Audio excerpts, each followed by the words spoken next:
Hi friends, ఈరోజు బాగా వర్షం పడ్డది. ఈ ఇళ్ళ మధ్యలో వాటర్ ఆగిపోయినాయి. దానివల్ల దోమలు ఈగలు అన్నీ వస్తున్నాయి. ఘోరంగా చూడండి ఫ్రెండ్స్. హాయ్ ఫ్రెండ్స్, ఈరోజు వర్షం పడ్డది.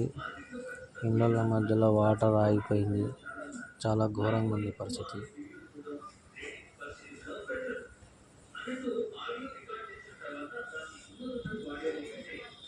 దీనివల్ల దోమలు ఈగలు అన్నీ వచ్చేస్తున్నాయి.